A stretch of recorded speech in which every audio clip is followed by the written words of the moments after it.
Photography Daily is a Loading Zone production. 2022. Well, we're photo walking once again.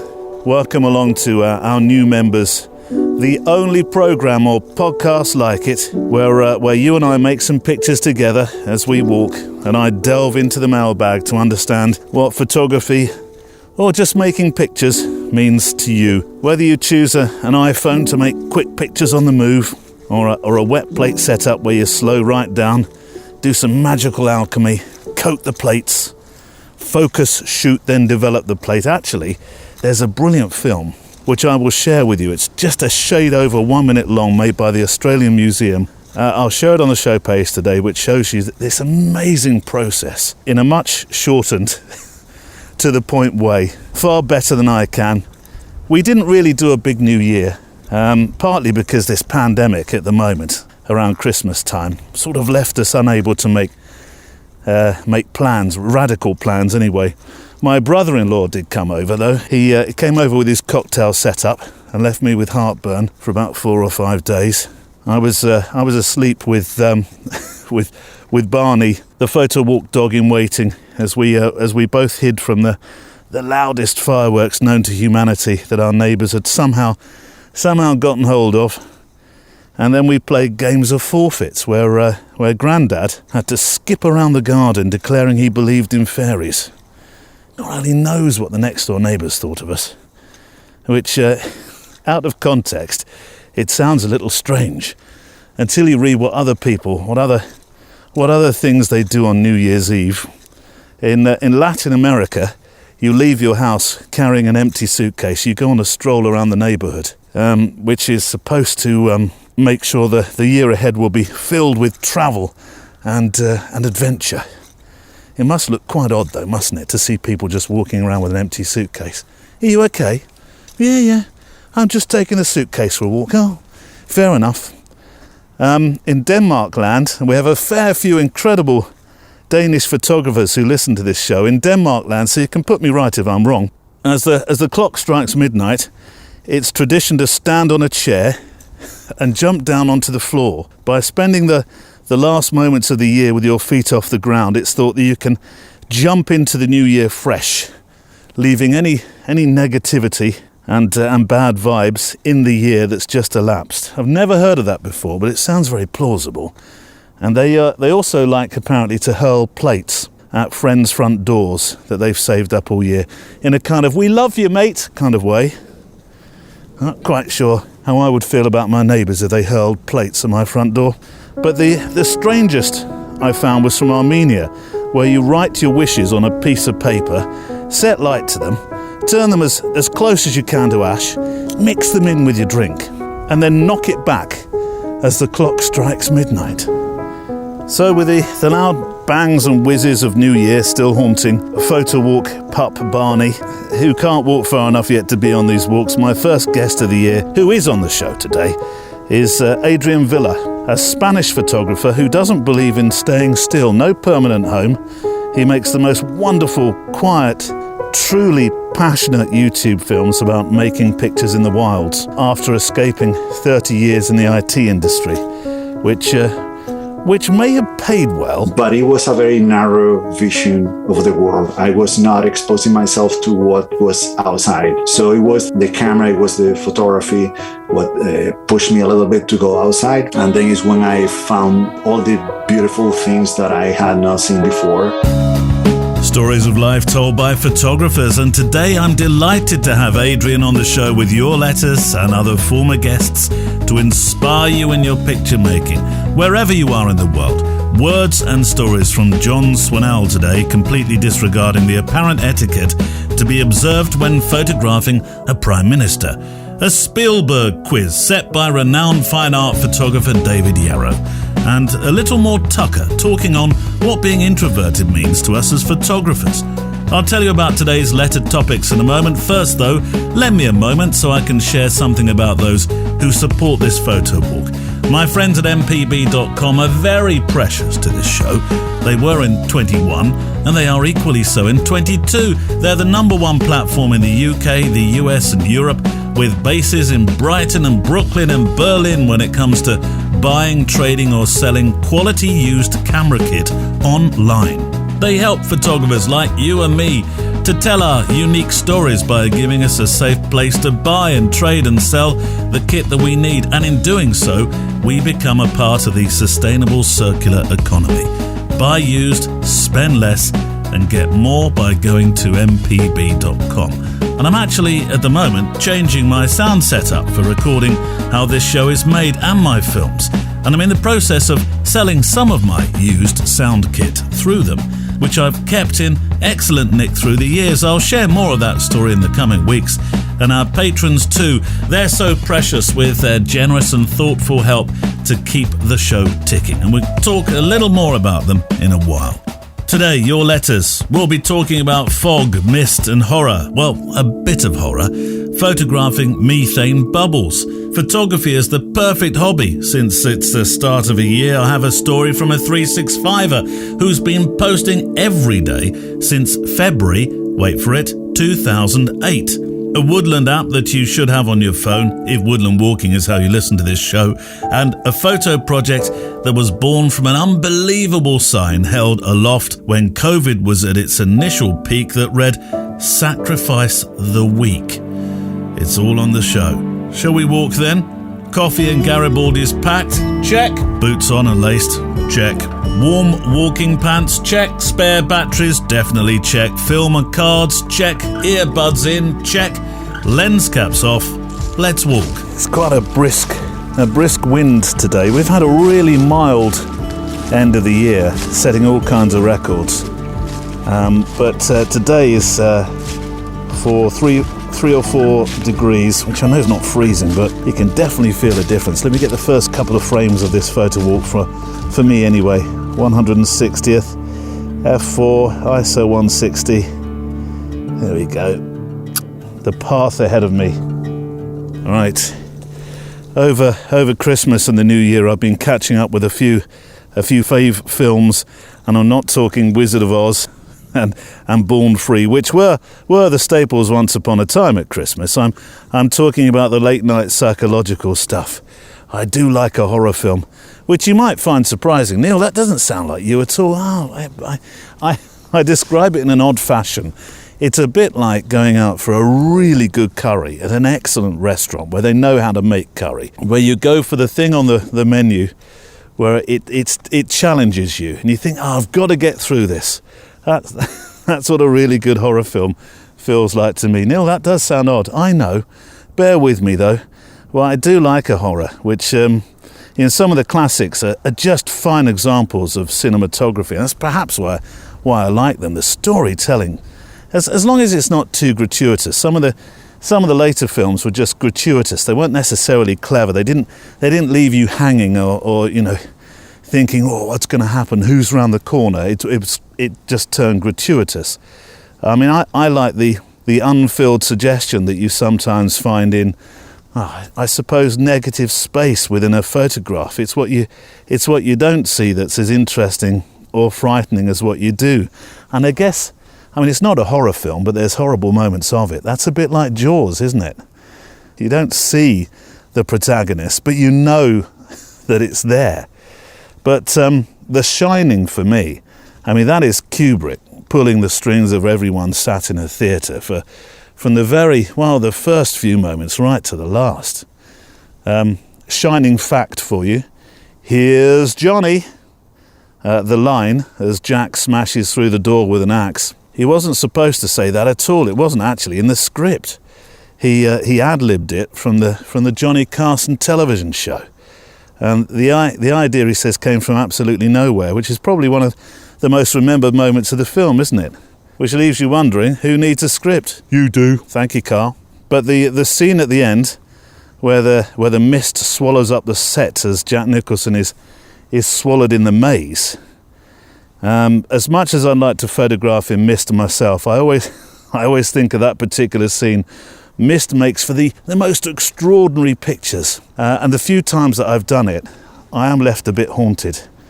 Do you remember how the landscape photographer Tom Heaton, who appeared on the show last year, was saying he could never find mist?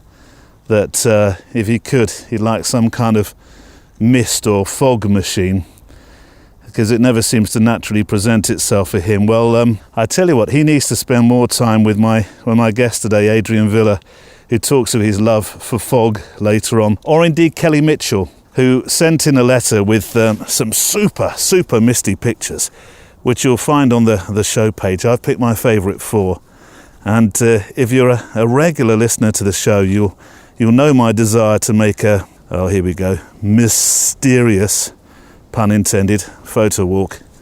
But mist usually eludes me as well. The only time I found it was, do you remember the walk we did prior to the going out to the sea forts a couple of months back? Found some great fog that morning. Sea fog, sea mist.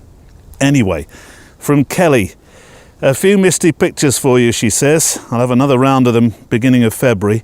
My partner in crime and I are heading off to photograph methane ice bubbles on a frozen lake in the mountains.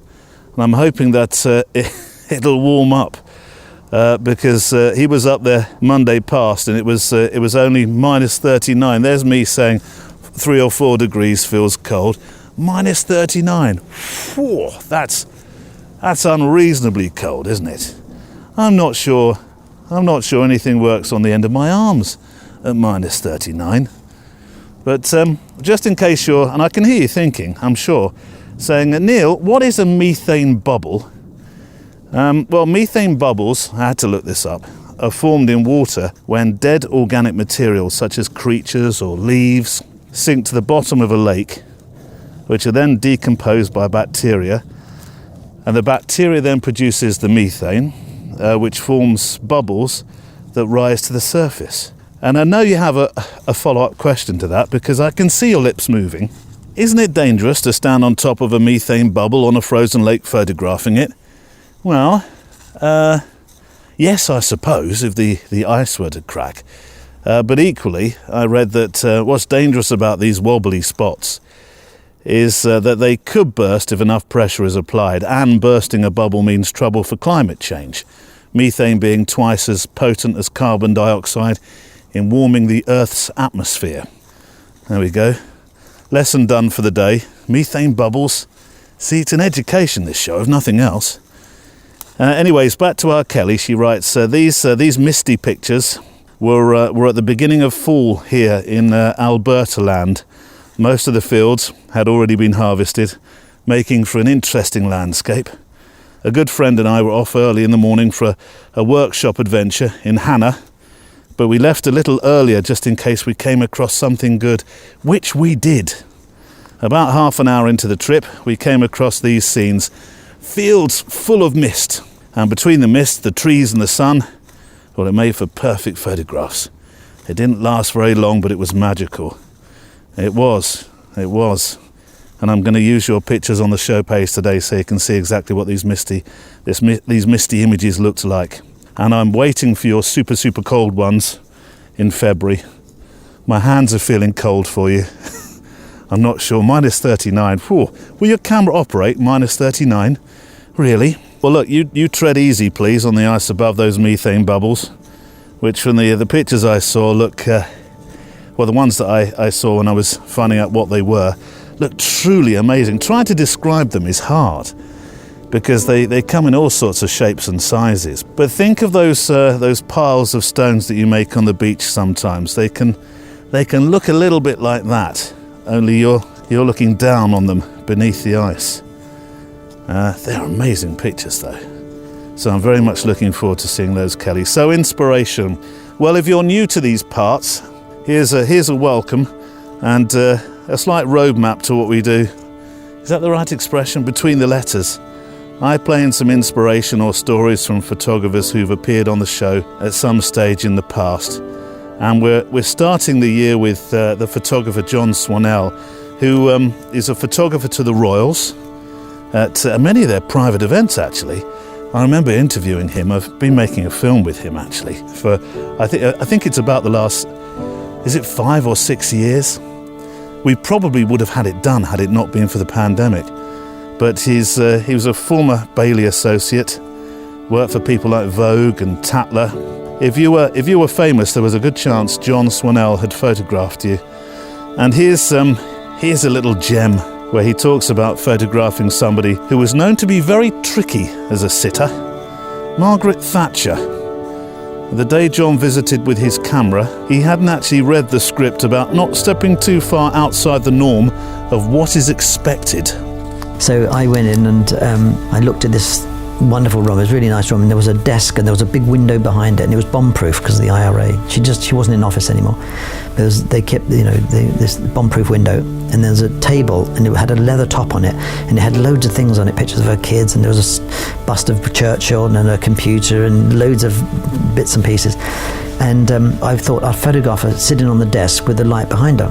She came in and said, "Okay, Mrs. Swanner, where would you like me?" I said, "I'd like you sitting on the desk here." She said, "But that's the light behind me." She said, "People usually do it the other way around, with the lights coming in on top."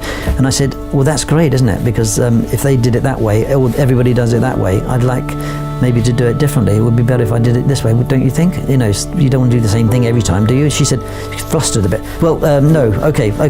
She said, "Now, what can I do? What can I?" I said, "Can we clear the things on the desk?" And she went really quiet, and everybody in the room went quiet, her assistant and everything. She said, "Well, what do you want taken off the desk?" And I said, "Everything." She said, "Everything off the desk?" And I said, "Yeah." I said, "I give you a hand." She said, "Get away from my things, get away from..." She said, and she went like this, rolled up her sleeves and took everything off the desk and put it on other chairs and stuff. And she said, "Why do you want all the stuff off anyway?" And I said, "Because the leather of the top of the desk is so beautiful, and it reflects the window behind you. I get you, and then I get the shadow. And either side of you got this wonderful reflection from this leather." She said, "Oh, I see, right. I see. So anyway, I did the picture, and she was really nice, really good. And then I thought, God, it would be nice to have a picture of, I like a picture of me and her together, I know it sounds corny. I said, "Mrs. Thatcher, do you mind if I just, give my sister, there's a couple of frames left in the camera, could I sit next to you, just have a picture for my journal, so we could," she said, "Yes, got it. Come and sit here. So I went over and I sat down here like this, and she's sitting here. And I'm sitting here, and my assistant's taking the picture, and I'm sitting there like this, and she's sitting there like this, and I'm thinking, God, this is a really boring picture, So what I did was, I slowly crept my arm around. I thought, what I'd do is I just put my hand over her shoulder, not even touch, but make it look like we're a bit more powerful, Otherwise, it's a boring picture. And as I did it, I just touched her shoulder, and she went like that, and I went, and she went like this, really kind of strict, like a schoolmaster. So I didn't get my picture. I got a boring picture of us sitting there like a couple of robots. John Swannell, and you'll be the first to know. I'll let you know when that film is done. I'm in the middle of I found this wonderful woodland. It's a bit off the beaten track. It's fantastic. The sun is starting to go down. I've come out later on the Photowalk, kind of midweek before the Friday it's launched, and I'm aware I've walked a good, probably half hour, 3/4 of an hour out, when there's only about 20 minutes, maybe 25 minutes more of the light left. Let me get peaked early with that one. Let me get a picture now. ISO 160 f4, shutter speed 480. All this tangled mass of trees and branches as the sun starts to go down. I did do that last year, didn't I? At one stage, I seem to remember. I finished off the Photowalk, unable to read the script. It was so dark. Right. Here is a letter from Mark Armstead in Maryland land in the States. What is this land, Neil? I feel like I'm going to need to explain a few things, because I know we have some new listeners going by the mails over the Christmas and New Year period. I don't know why. Why did we? I think it was one of our glorious Denmark land contributors that started the whole land thing after country names. And now state names, it seems, in America as well, and place names. Mark Armstead in Maryland land in the States, whose pictures will be on the show page today, which is linked to through the player app that you're using right now. Hi Neil, I'm a relatively new listener, but I've become addicted to the podcast. There is a cure, I'm sure. I find it a refreshing difference to the majority of other photography podcasts that I've encountered, and it's inspired me to feel more confident and comfortable in this hobby of mine. Photography is something that I came to somewhat later on in life. I bought my first non-point and shoot camera when I was 30 years old, because my wife and I love to travel, And I began to realise that I wanted to create lasting memories of those trips and places, and I wasn't satisfied with the results that I was getting. Fast forward, though, a few years, the usual obsession with kit, and now increased time from the pandemic, and I've become increasingly interested in simply going on photo walks. These walks and photos have always been just for me, though. I never had any intention of circulating them in any way. See, this is the perfect, isn't it, and purest form of the hobby. Just like somebody who fishes and never needs to show how big the catch is or was, because they're always just throwing it back. Neil, you've just gone on to show how little you know about fishing, because we all share the "you're going to need a bigger boat" stories in the pub later on. Or perhaps you do. I never really got into fishing. I'm a bit fair weather with fishing. Our friend Steve, I think I might have shared this with you before, he did try to get me into fishing, but he took me out on the coldest day. Honestly, I'm not sure we could even get the line through the ice. And I remember sitting there with Steve saying, "Steve, what actually is it about fishing that you like?" And he said, "The peace and quiet and just having a coffee and waiting, sometimes hours for nothing." I said, "What? Nothing? We're going to catch nothing?" And that was it really for me. I don't mind the summer, the spring, the summer, when it's nice. That's more my time of year.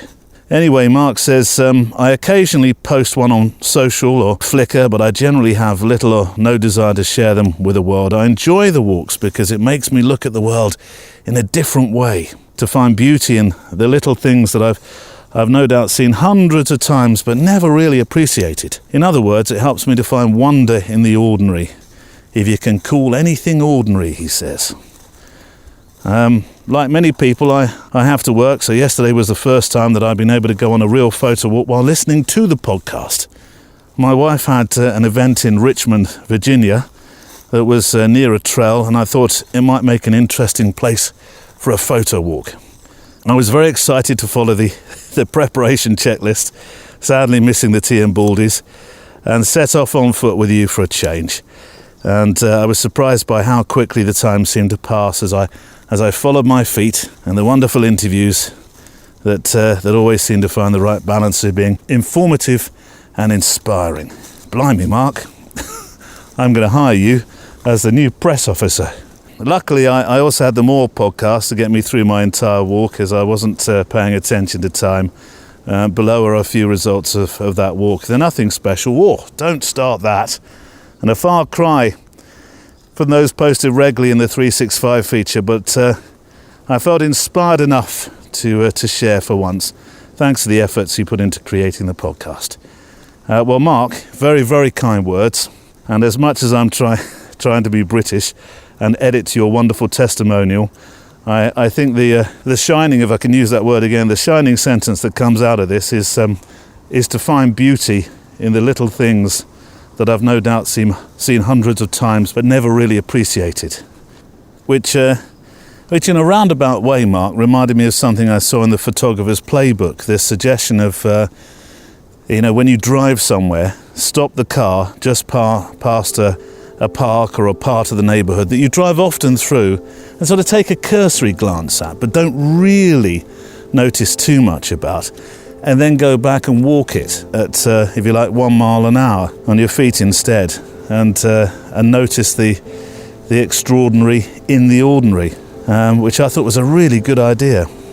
Right, thank you for your email, Mark. Very much appreciate it, and look forward to more photographs from you in the future. Right, some words from a former guest. A lovely story revisited to start the year, told by my guest David Yarrow, the fine art, and though he doesn't use this term as such, also associated with the term wildlife photographer. We chatted last year about his work, but at the end of the interview, it ended as a kind of a movie quiz. It was the most unusual end to an interview I think I've ever had. Turned out that he was a bit of a massive Spielberg fan and expert. And I threw some questions at him, and then he got the verbal tennis racket as such and bounced one back at me, which I failed at. Though actually he was talking about or questioning me about a film that I saw over Christmas that I watched alongside my horrors. Just a remarkable film, and with an interesting story about negotiating a price for shooting on location, which I thought you might be interested to hear again, both for Spielberg, that is, and for David Yarrow. The next film that Spielberg shot after Jaws was the only film where he wrote the screenplay. And the reason the location was where the location turned out to be was because his assistant producer in Martha's Vineyard had gone to a geography school trip there. Do you know what the location is? I'm thinking mountains and forest and E.T. I'm thinking that sort of, but that's way too modern. That wasn't after Jaws, of course. Tell me. Okay, so his next film after Jaws was Close Encounters of a Third Kind. Oh, yes. And they were obsessed with getting this place. And his assistant producer had gone on a geography field trip to Devil's Tower in Wyoming. He said, "You've got to try and check this place out." And because they've been searching for 6 months somewhere for the epicenter of it. Yeah. And we shot there in November of last year.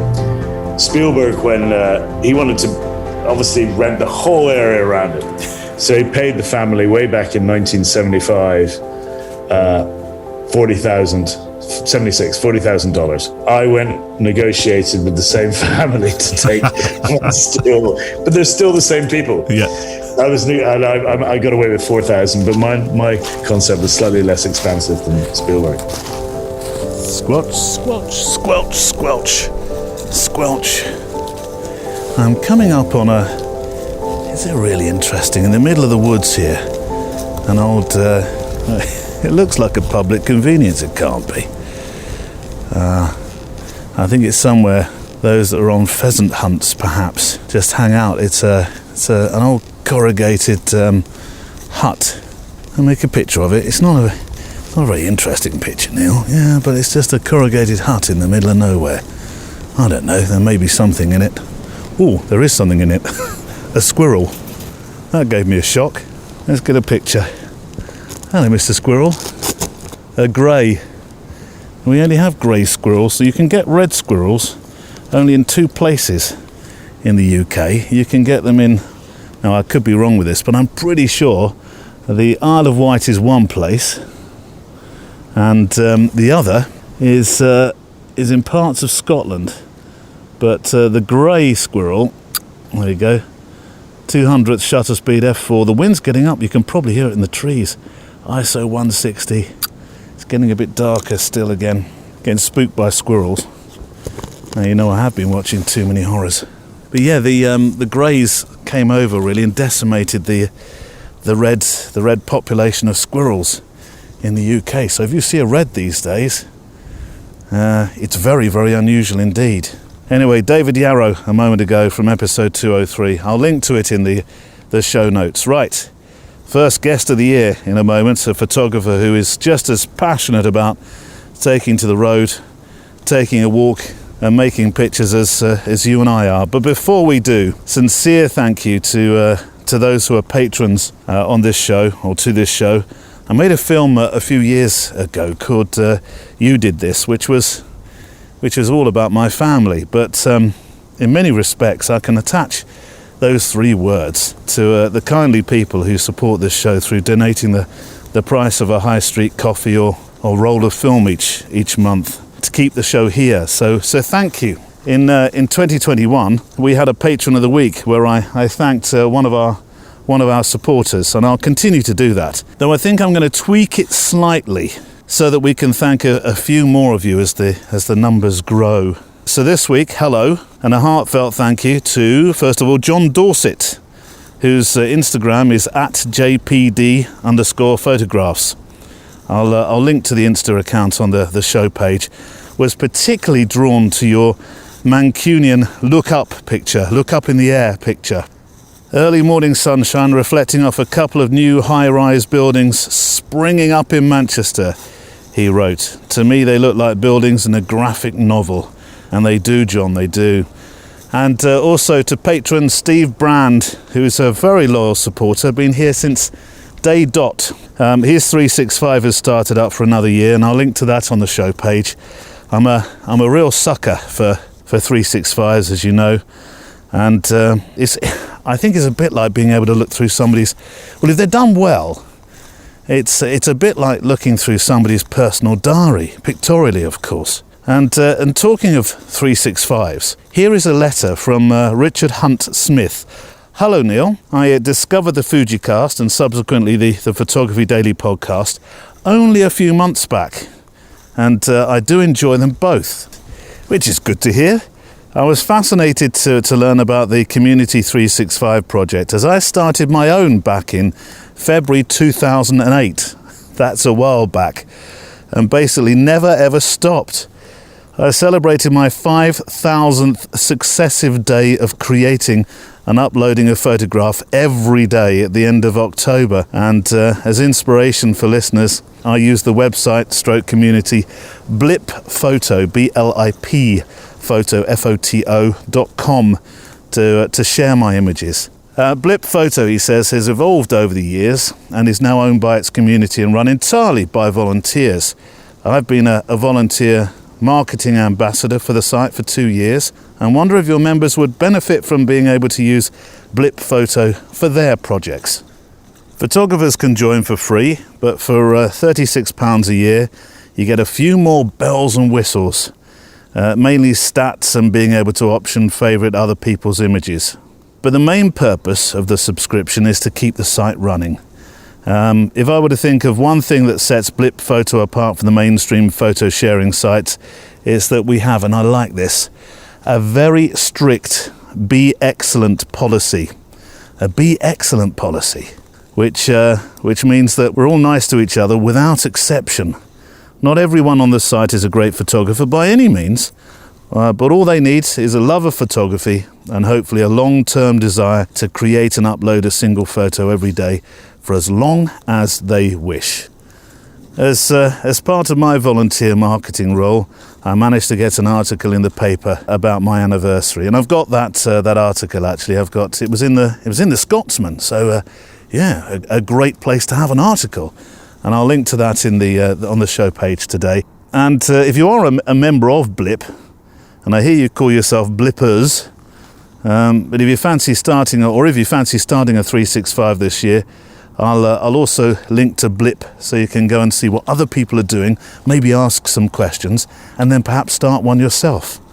Remember, we have our own 365 as well, which is slightly different in that you don't have to send me one every single day. So it's not a 365 in what you might term the purest sense, but it gives you an opportunity just to see what it feels like to upload photos to a daily feature without the stress which some people do feel of having to do it every single day.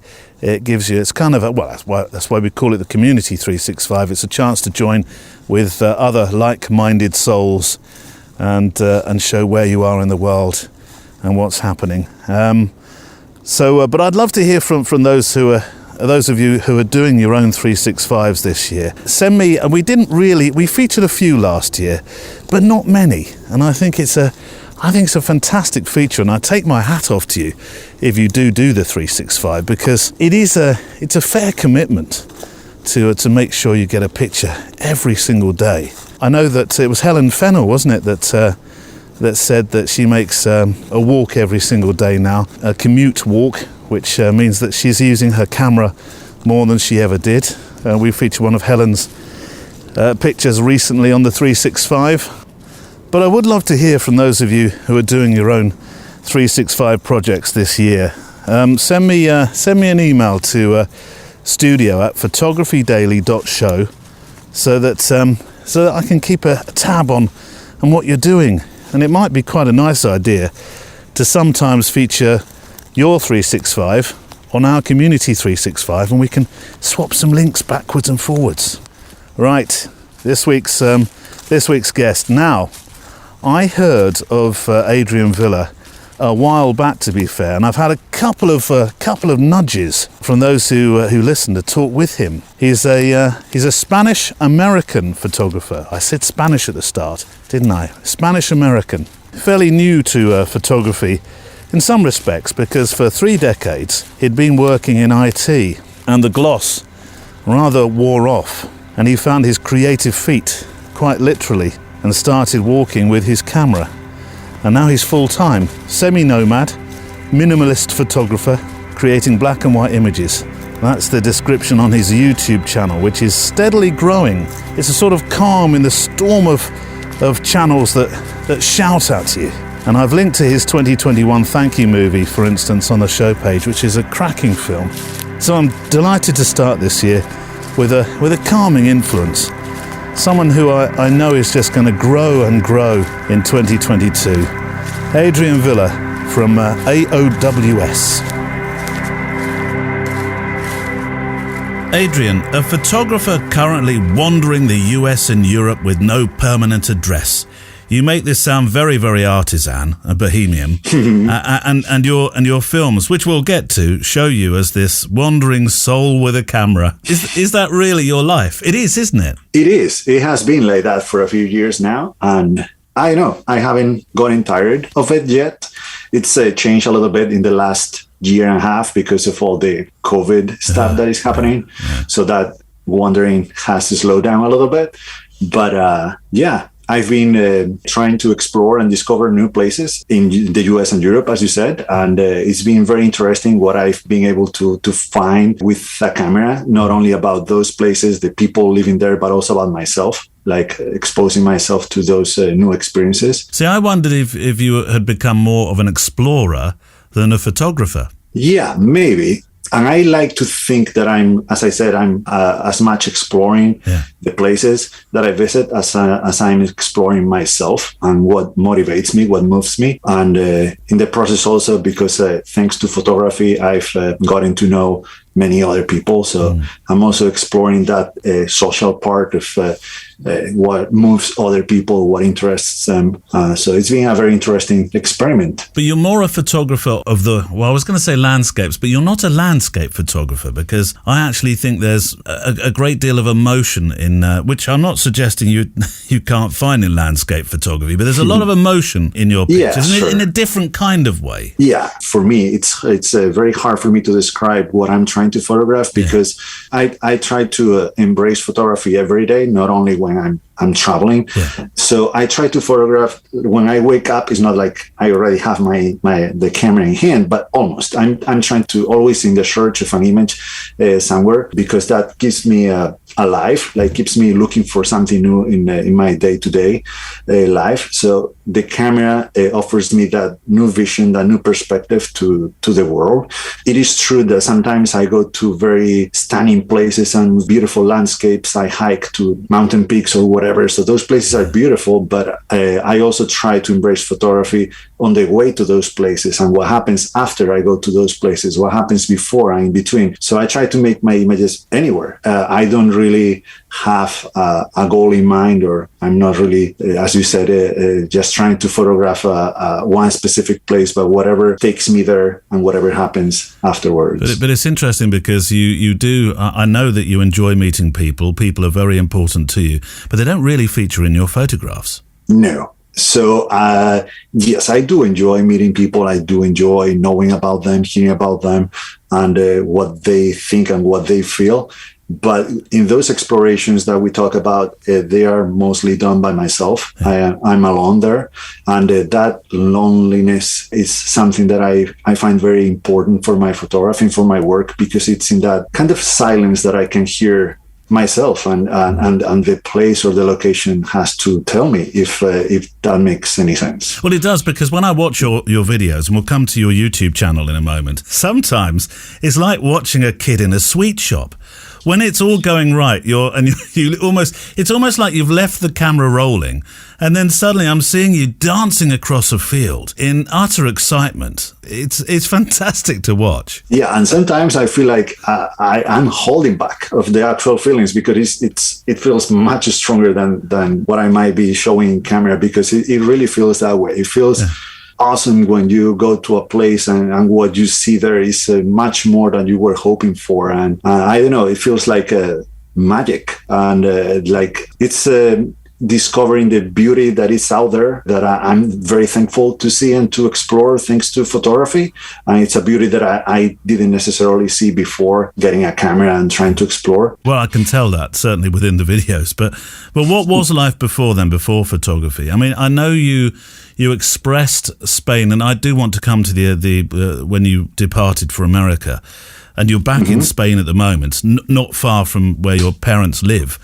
But you described it in quite pedestrian manner, really, that it wasn't really feeding your soul. Yeah. So my first career was as a software engineer. So I spent most of my first 30 years of my life in front of a screen, just coding, I did it from a very, very early age. So that was my whole life. And it's something that I enjoy doing.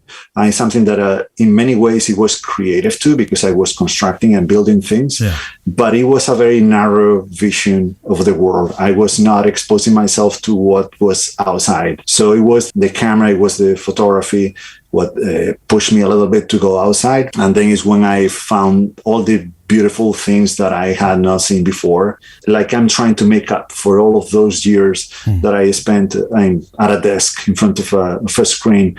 And that's why maybe that where all that excitement comes from, because I was not used to that. I was not used to seeing those things. I first became aware of your photography and your ethos through your videos, and in particular the calm, gentle, wonderful nature of them. A YouTube channel that didn't shout at me or try to make me buy stuff. Do you feel like a YouTuber? I hate it when my dad calls me a YouTuber. He likes to do that, like in a despective way, I guess. Yeah, I guess. I guess I do feel like one. And it's a very important part of my photography. At the beginning, I thought that I focused more on taking the pictures, but the video side of things has grown a lot alongside with my photography, and it's become now part of my process. Like 99% of the time that I go out with a camera in hand to take photos, I usually have a video camera with me. I'm not only searching for images, but I'm also thinking about a story to tell of what I'm doing. And in that sense, I think it's helped me a lot with my photography too, to see things that otherwise I might have missed. And even this morning, I'm working on a new video, and I pushed myself to go out to record a few clips here and there. And in the process, I took a few pictures that I wouldn't have taken otherwise, because I would have stayed home this morning. So I think that they go along very, very well.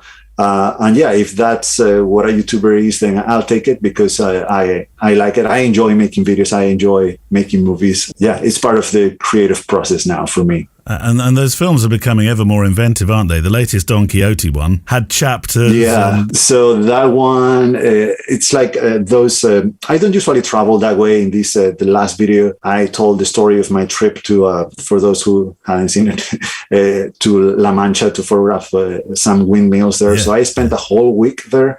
I didn't have a clear idea of what I was going to find. I had no idea of how I was going to tell that story. So I just recorded a bunch of random clips and me talking about what I was doing. And then it was after the fact, after finishing the trip, that I sat down with all that footage and all those images. And it's like, okay, what should I do now with all of this? And it's that in that sitting down and the editing process that I think about a way to put everything together that makes a little bit of sense. Sometimes it's a little bit crazier than others, or more inventive, like this time. But yeah, it's something that I enjoy a lot. Social media, of which YouTube is a major player, is a pretty demanding thing. And you did go through a period where you battled a little with one of your outlets, that being Instagram. You had a successful grid or gallery or whatever we want to call it. And then one day you decided to delete everything, which I'm guessing was the color factor, wasn't it? Yeah, it was. So, I mean, successful, I guess it depends. For me, it was, because I was getting traction on a lot of followers, But then it got to a point where I found myself not enjoying what I was doing too much, because I think I felt like I was chasing other people's dreams or trying to emulate other people. And then I decided to delete everything that I had there and restart everything from my perspective. And that was when I embraced black and white and the square format that I use today for pretty much all my photography. And I found I was trying to find my own voice. Of course, by no means I'm saying that I'm the only one shooting in black and white and square, because that is a very common format as well. But at that time, for me, it was a very big change, a very big departure from what I was doing. And it was like starting from scratch, and something that it was more true to myself, I think. Was it literally like a brick wall change that overnight it became black and white and square? Almost. Yeah. I remember it was a trip. At that time, I was living in Portland, Oregon.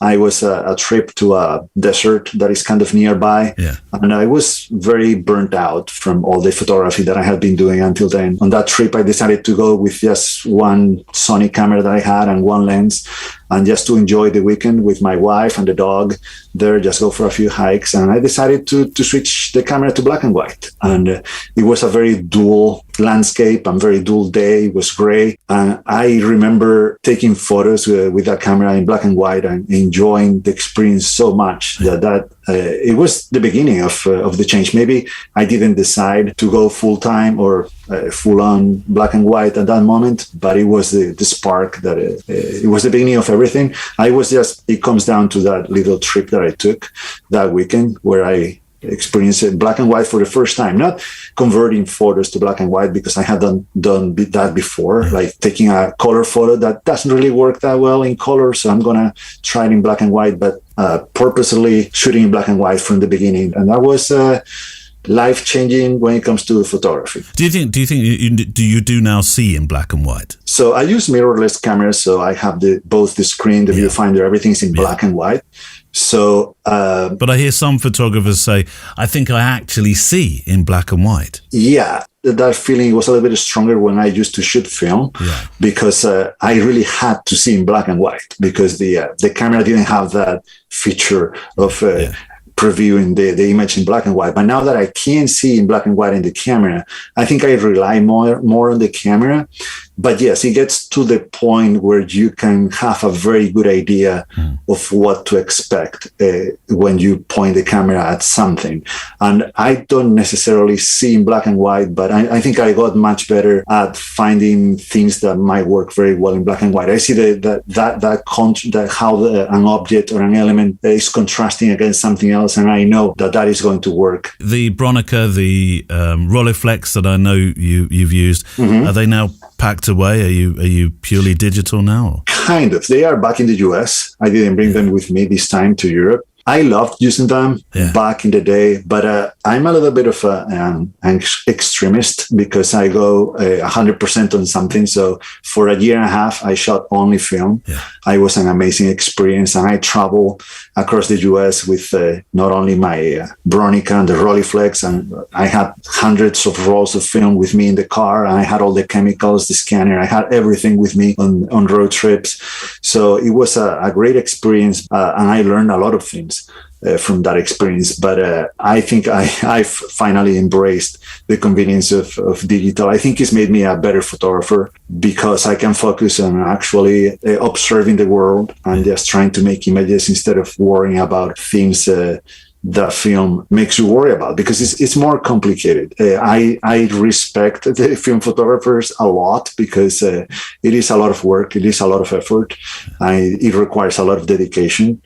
I still have those cameras in the US, and I still like to use them every once in a while, but it's more like, on a Sunday afternoon, I go on a little walk and I bring them. I enjoy using the manual feeling of focusing and composing. That is awesome, but it's not something that I want to use anymore in the field when I'm in a mountain hiking or in the snow or something like that. You mentioned America, so this is probably a good time to talk about that, the life change that happened to you. You're reasonably prolific publishing books. Let me start with the 2020 book, which really marks a complete change in direction. You'd not long been married. You left the shores of Spain to live in America, and the book Becoming an American was born, which is a very personal collection of images that you described from your journey. One that you said made you feel free for the first time in your life. And I wonder why you felt free. I mean, northern Spain, I've always thought of as a beautifully free place as it is. Yes, it is. It is free, and it is a beautiful place. I have nothing to complain about this place. But it was, I guess that...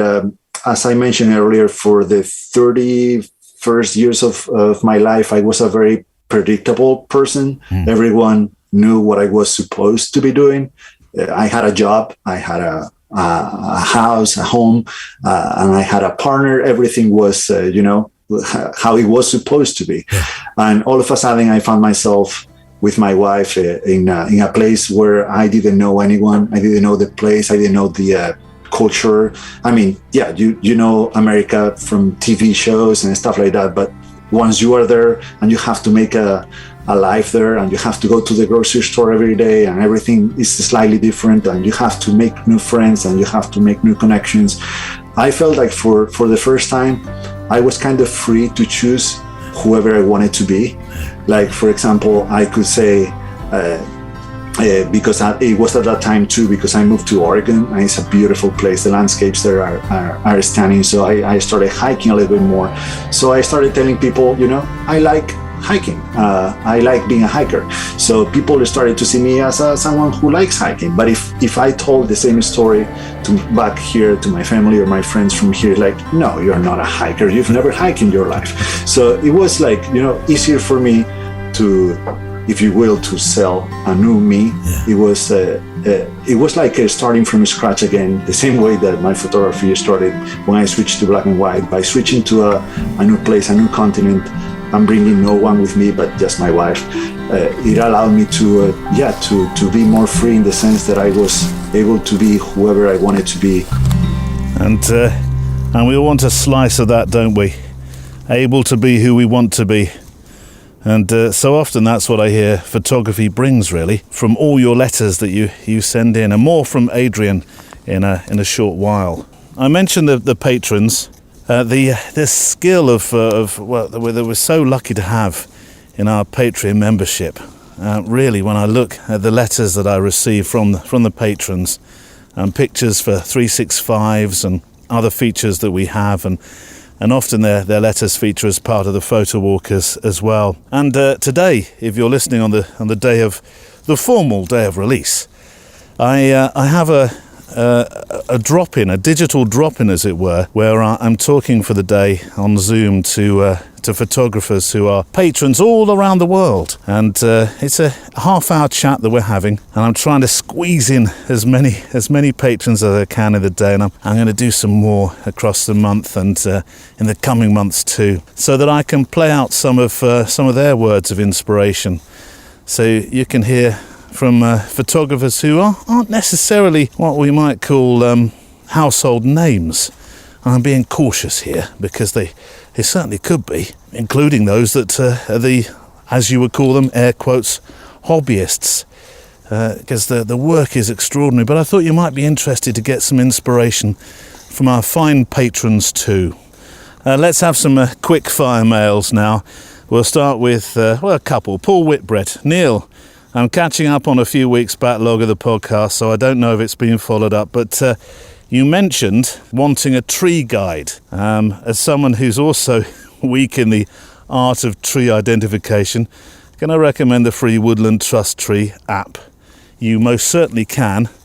It is called just that. You look for a tree app, and it's the Woodland Trust one. As much as I love the physical aspects of a good book, to abuse a common photography saying, the best tree identification guide is the one you have with you. From regards from Paul. Paul, you're absolutely right. I did buy myself a guide, but sometimes it's I don't know, it's proving a bit tricky to try and make the guide match with what I'm seeing with my own eyes. So I've downloaded the app, and we'll see how much more knowledgeable I can make myself as the year progresses. And from Craig Wilson, hey Neil, not so much a photo walk today. You see, I've a strange knocking in the car. The mechanic says come back in an hour and it'll be fixed, and luckily I've got my headphones, so away we go. I listened to the end of the photo walk and went back in time to your very first Sean Tucker interview, and a couple of things stood out to me about editing, of which I have a love-hate relationship. Don't we all? I hope your car's okay, by the way. Have you taken it to one of those mechanics that only know how to breathe in rather than breathe out? You know the kind. Ooh, sir. That's going to cost you a lot. You got gnomes under the bonnet there. Oh, they're causing terrible troubles. Anyway, I use the X100V and only shoot JPEGs, but that's the random photos, and I enjoy that process. But I go to the opposite end when I shoot landscapes on my XT. So we're talking about a Fujifilm camera here. It's raw photos, which I edit in Lightroom to get the most out of each. Hopefully not sprinkling glitter onto well, you know the word. That can be enjoyable, bringing alive the vision you had when you took the photo. From your interview, though, with Sean, when Sean says, don't go searching for likes, I could not agree more. Enjoy the art of taking photos and not doing it for the likes. I feel that's a regular mantra. If ever we had a t-shirt or a button, then I think that would be one of the first, Craig, definitely. Anyway, Craig attached a photo made with a Samyang wide 12mm lens. Craig, we are 12mm brothers. I'll link to his website and you can see the pictures of the incredible touring moon that's been in the UK. It's on the show page. It's in a cathedral. I think it's something like, is it 5 or 7 meters wide? Hangs from the ceiling. Perfect replica of the moon. Amazing piece of art. You know, I went listening for that part in it's episode 5, if that's the very original interview that you're talking about, where Sean discussed the likes. But I couldn't find it. I couldn't quite find it. I listened. Maybe it is in a later episode. Are you sure it's episode 5? However, I did find a moment where he was talking about something that I've been thinking a lot about of late. The question of introversion and extroversion, or being extroverted. Is there an extroversion? Carl, is there an extroversion? I don't know, no idea. Oh, I'll look that up. But, see, I like to think of myself as quite the gregarious kind of chap when I'm mixing, though not really with as much self-confidence as you might think. I can be the quietest one at a party. And this thing about finding your space and place to make your pictures away from the marauding crowds, away from the noise, is very precious to me. I mean, here I am today, right in the middle of Berkshire countryside, and it's fantastic. It's lovely. It's where I really enjoy going to make pictures, because my professional making pictures mode is always with people, and the pictures are always of people or about a situation. So to be in the middle of nowhere with nobody, well, this is why I enjoy the Photowalk so much. So it was interesting to hear how Sean understands this introversion many of us seem to have as photographers. And I say that only by the mail that I receive where you talk about yourself and your photography. I think you can be a confident introvert and an insecure extrovert. So I think I'm a fairly confident introvert. I'm not insecure, but I mean the most helpful definition I heard is an extrovert is somebody who's energized and recharged by hanging out with other people. An introvert is energized and recharged by being on their own. And I am definitely energized and recharged by alone time. So that by that definition, I'm absolutely an introvert. I need patches of my life where I'm just on my own thinking stuff through. But yeah, Actually, Iceland would have been one of those moments. Definitely, I was there for 5 days in a log cabin on my own, basically, and it's lovely. I love those trips, and I don't need to travel with other people. I really enjoy that. And I absolutely love those sort of trips. That Snowdonia video was the same. It was 4 days in Snowdonia in a cabin on the river, and I need those regularly, like every 3 or 4 months, if I can manage just to get away for a few days and recharge and think and decompress. You know, in the summertime, cue the song, in our woodland walks, I love it that the woodland is usually alive with the sound of birds, isn't it? Bird life. But in the winter, it's very different, very quiet, extremely quiet, these walks. There's a circling, what's that overhead? There's a circling kite who's making me feel a bit nervous. But apart from that, anyway, Sean Tucker just a moment ago. And I know you're saying, Neil, what is it about you and Sean? I know that much like Adrian Villa, who returns in a moment, that I feel a sense of ease and that, life's all right thing whenever I listen to Sean talk. Right, last mail of the week time. We haven't done that for a while. Ahead of a slightly shorter second half of Adrian's chat, here's one from Madison Thorne. Hey PD, my name's Madison Thorne, and I'm a third-generation photographer who's been doing this professionally for 10 years. I'm also a type 1 diabetic.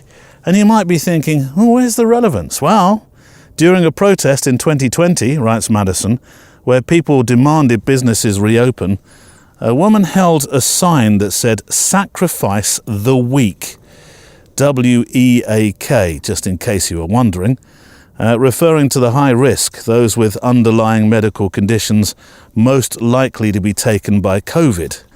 So I decided to create a photo series to show them exactly who they were willing to cast aside when they said that. I spent most of 2020 interviewing my fellow high-riskers in my community, but the goal of the series quickly became to promote empathy and kindness towards your neighbours during these incredibly trying times.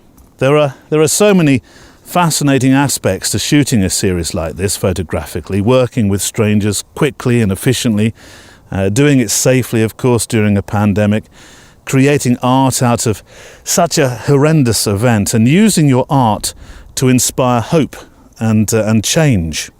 You can see more on the website highriskhumans.com, which I tell you what, I'll link to that so that you can go and learn more about the project and see some of the photographs that Madison is talking about. And then Madison answered some questions that we have on the show page. If you go to the contact page, you'll see there's a list of questions that I put there really just in case you ever wanted to reach out to the show and thought, I'm not quite sure. I'd like to write in and say that I'm here and I listen, but what shall I write? So there's some questions there to give you some inspiration. Madison answered a few. Photography is simply meant to stop time, Madison said. That's all we do. Time never ceases, and this is us raging against nature. And I think it's a beautiful act of defiance. That is fantastic. Oh, dear. That is book-worthy, Madison. It really is. Time never ceases. And this is us raging against nature. A beautiful act of defiance. It is, because your photos, they live on forever. I started shooting concert photography and musicians because I'm a musician, and it made sense. I just started bringing my camera to shows I was either already playing or attending. Making pictures has altered my life in every way. Simply doing this professionally brought me to Nashville, but the High Risk Humans series kept me alive during 2020. It gave me a mission, it gave me purpose. My first photography hero was Jim Marshall. Yes, we've talked about Jim, haven't we? Not too much, but we have. It would have been fantastic to have been able to interview Jim. He always seemed to be at the right place at the right time. It was almost magic. Today I follow photographers that are better than me or shoot completely differently because I feel like that's how we get better. We look at the people who get the shots that we want to get. Madison, completely, utterly agree with you, and I've never really subscribed to that don't look at others thing. We'll link to that project today, and I think you may well be hearing more from Madison about this because I reached out in return to see if we could chat a bit further about it. Are you ready for some more, Adrian? Yes, Neil. What I love is that Adrian is an example of somebody who comes to this reasonably new, really, after many years working in what you might call a desk job. And I love that you can see his progression through his YouTube channel and the walks that he makes with his camera, the adventures that he goes on, and he does do some incredible adventures. And I want to touch on the work that he does making his books to start the second half of our chat. Adrian, you're reasonably prolific when it comes to creating material in the way of books. We've talked to the physical form in your American work, but equally you've embraced producing ebooks, which are on your website, and you've generously made them available to download for free. And I'm looking at one of your more popular ones where you attempt to debunk the myths surrounding photography for new photographers. But there's a reason why you've made these tuition-based reads. That's quite personal, isn't it?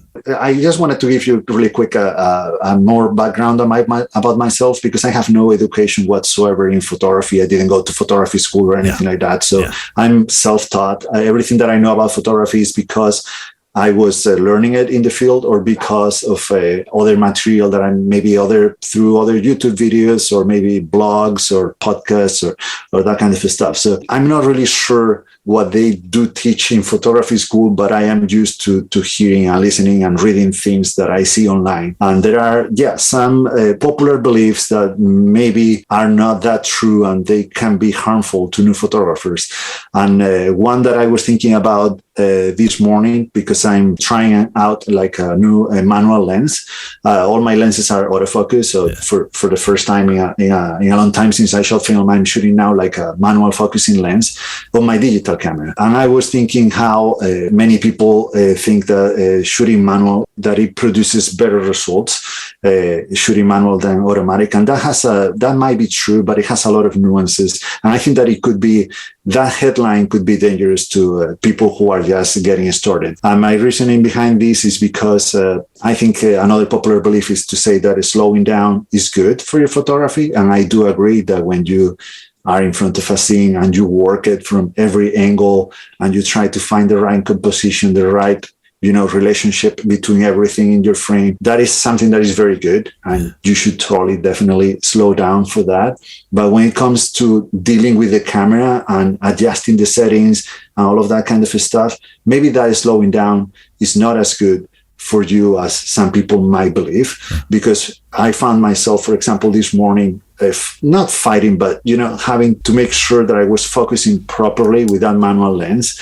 And that didn't necessarily make me think more about what I was capturing. It was more like it was kind of taking me away from my subject, because I was thinking about the focusing part and not about the composition or what I wanted to say with the image.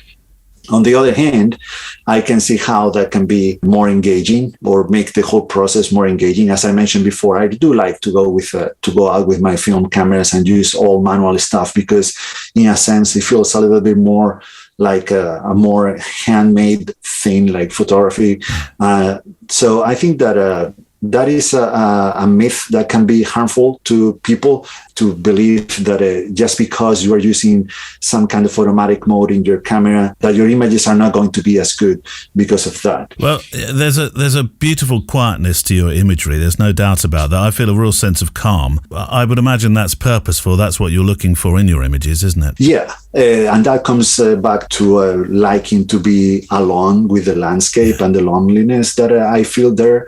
It's very calming. Sometimes I've tried to go out with or to make photos when I'm hiking with someone else, with my wife or a friend or whatever, but it's not the same. I feel like I'm always in a rush because they're waiting for me, and the images that come out that way, feeling that way. But when I'm alone, sometimes I might be at the same spot for 2 or 3 hours, just, I don't know, maybe just contemplating what I'm seeing. And I think that approach at the end, it gets reflected on the images, because I do look for that calm feeling in the landscapes, because it's the way I want to feel. Although you did take your wife to Madeira, didn't you? I did. This film that you made, the sort of real start, middle and end story, photographing in Madeira, did you really go thousands of miles to photograph just one spot and then wait for the fog? Because I was thinking, man, he's taking a risk here. He's hoping for the fog and he's chosen one spot. This whole thing could fall apart. Yes, and for the record, she wanted to come. She knew what I was going to do. She knew of the plan and she agreed to it. I would like, be aware that I'm going there to take photos. This is not a vacation. And this is a problem. my poor wife, we haven't had a proper vacation in years, like, going to a place without a camera and just enjoying the thing. Every time that we travel is because I want to take photos of places. I'll have to fix that in the future, I guess. But yeah, in this trip, I did take a plane. I don't usually travel or do photography this way. I usually go somewhere and just try to find something. But in this case, I did go to Madeira. There is a tiny island in the Atlantic that belongs to Portugal, just to go to this forest, because I had seen photos of that place and it looked like super beautiful and something that I would really enjoy photographing. I went there for 8 days. So I drove quite a few hours, took a plane and then get there. I was hoping to get some fog. And that place, because that forest really comes alive in the fog, in those weather conditions. It's supposed to get foggy very often, but it's always a risk, as you said, because you never know if you're going to get those conditions or not. And I think I was patient and I was just waiting there for days and days until I got it. And that was like something magical happening, and that's what I live for with my photography, for those moments, because they are really, really worth it. Well, I don't know if you know of the photographer, the landscape photographer, Thomas Heaton. Yes, I do. Well, I remember talking to Thomas earlier this year, and I said, well, what is the one thing that you really want to photograph? And he thought about this and he said, I'd like to photograph more in the fog. I never meet the fog. Whenever I'm out, I can't find fog. And I think he needs to spend more time with you, because you seem to find plenty of it. Yeah. That's what a lot of people tell me. So I'm very lucky, because here where I'm at right now in Spain, it's northwest Spain. It's a region called Galicia. And it's very wet here, very humid. It rains a lot. And now in the winter, it gets very cold. So it's like the perfect conditions for fog. And like this week, it's Wednesday, and we've had fog for 5 days now, and it's a very thick fog that sticks around for hours in the morning. I think it just cleared out like at 2 p.m. today, and I'm pretty sure that tomorrow in the morning I'm going to have fog again.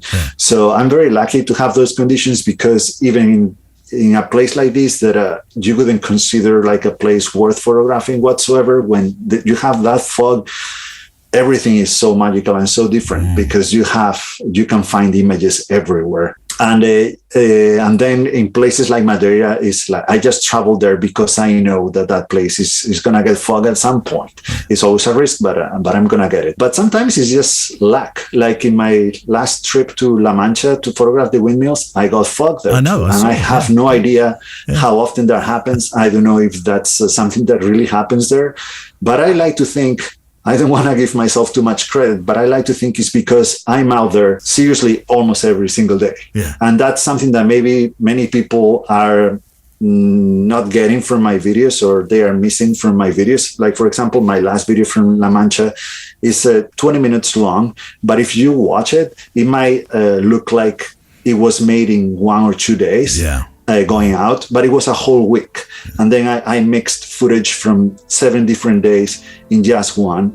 So it might look like I went out just for a couple of days and I happened to find fog, but in reality, I was out there for 7 mornings at 6 in the morning before sunrise and just waiting for those conditions. So 2022, what do you want it to bring? I have no idea. I make no plans anymore. It was in 2020. I had the whole year planned out. I was going to go to the UK, Scotland, Ireland. I was going to go to Iceland, and then I was going to do another trip in the US. And then the pandemic hit, and I had to wipe all of those plans. And so now I'm just taking it one day at a time, 1 week at a time. I have no idea what I'm going to be doing. I only know that we are going to be going back to the US at some point in 2022. I would like to go to South America. Hopefully I can make it happen next year, but there is nothing really planned. And just find a new place to explore. And hopefully that means South America. And maybe I can get in 2022 finally to go to the UK and Iceland, but we'll see about that. A pleasure to talk with Adrian Villa. So if you'd like to send in your pictures, your stories to the show, 2,000 pixels on the wide side, or on the long side, not necessarily the wide side, on the long side when you're sending them in, please, to studio@photographydaily.show. Do not forget to put in a link to your Instagram or your website or your Flickr account, a way so that people can see more of your work, and you can share what you do to the wider world through us as well. And it doesn't matter what kind of photographer you are.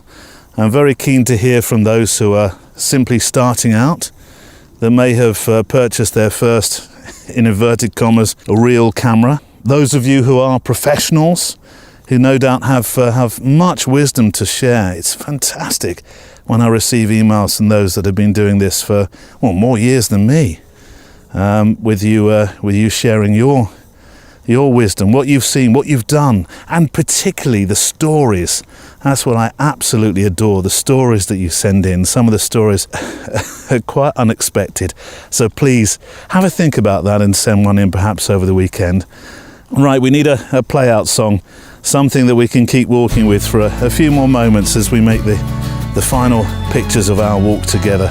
And the first play-out song for the year is, it's a wonderful song, you'll like this, is Dandelion Wine by Claire Kelly. I'm watching the sunset on Tennessee hills.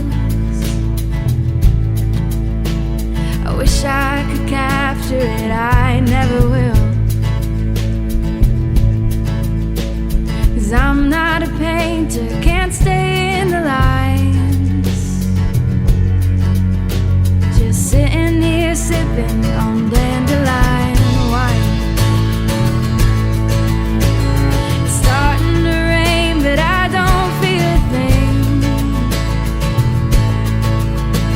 Sitting out rocking on that old porch swing. 'Cause I found me something that tastes like springtime. Just sitting here sipping on dandelion wine. Oh, my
Dandelion Wine from Claire Kelly. And that's it for this week. My thanks to my guest, Adrian Villa, and I'll link to him and of course all those who sent him pictures, those who are patrons of the week, which you can join through the link on the website photographydaily.show.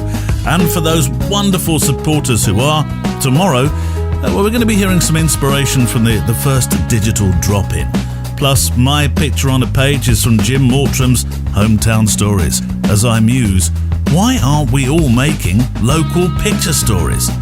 Music on the show from the incredible artlist.io, and I look forward to photographing with you, hearing from you and talking with you next time. Photography Daily is a Loading Zone production.